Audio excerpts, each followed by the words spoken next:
for a monster storm that is barreling towards the country as we speak. Thousands of people are being evacuated from the coast before Super Typhoon Haiyan makes landfall early Friday.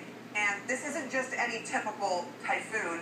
Haiyan is the most powerful storm on the planet so far this year. Typhoon comes at a very difficult time because the country is still recovering from an earthquake. Our Andrew Stevens is there as the storm comes to shore. As you can see, the rain bands are starting to make their way across this area in the central Philippines. This is a very, very big storm. The CNN storm chaser, James Reynolds, says in his experience he's seen nothing like this when he looks at the satellite photographs. So what's been happening is that the authorities have been trying to evacuate people to safer ground, to the football stadium in the town, so to areas which is away from landslide danger zones and of course from the low-lying coastal areas. A major storm surge is expected, and also wind speeds at this stage are expected to gust up to 320 kilometres an hour. That is about 200 miles an hour. People in this area are just battening down the hatches. They know from experience just how bad the weather can be here. In the last 2 years, there have been 2 late-season storms that have claimed the lives of hundreds of people in this region. Andrew Stevens, CNN, the Central Philippines.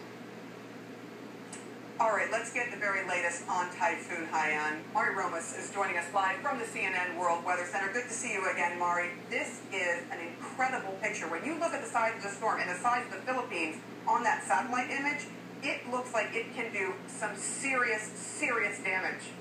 Not only is it a very large storm system, it's a very intense weather system. So the combination of these two things is really what is driving all of this fear for this catastrophic damage that can occur. Look at this monster storm right over here. The core of the stronger winds is beginning to approach the islands. It should happen just in the next hour or so. Strongest storm? One of the strongest storms ever recorded. 305 kilometer per hour wind sustained. That's about 190 miles per hour. And it will have, we think, winds that are going to be very close to this by the time it makes landfall. Talk about the size of the storm. The tropical storm force winds extend 240 kilometers in any direction from the center of the storm. So that's pretty significant. There you see the wind speeds. There you see the wind gusts. This right here, critical.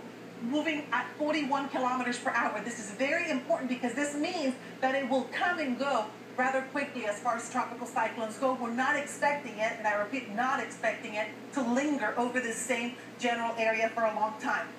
This graphic right here shows you the yellow area is the tropical storm force winds, and then we get into the oranges, 190, the pinks, 120 kilometer per hour winds. That's where the hurricane force winds are located, as you can see, as I showed you from that satellite, right offshore. So as we head into Friday morning, local time, 5 a.m., that's when we begin to see those wind gusts that are going to be, even in that area in Tacloban, where Andrew's reporting from, close to hurricane force, typhoon force, I should say.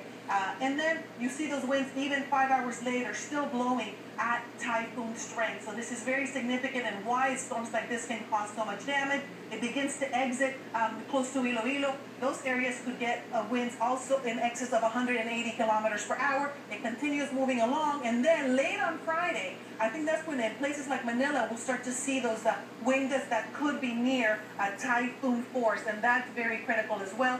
One more thing, very, very important, is the storm surge, and where we could see, because of the path of the storm, a storm surge that is really quite incredible, in some cases over 5 meters high. This is going to be by 9 a.m. local time. Where Andrew was reporting from in Tacloban, look at this, Sarah, not 4.5 meter storm surge. And even in Manila, as late as Sunday, once the winds pick up from the backside over here, we're going to see a storm surge there that could be as high as 1.5 meters on Sunday in Manila.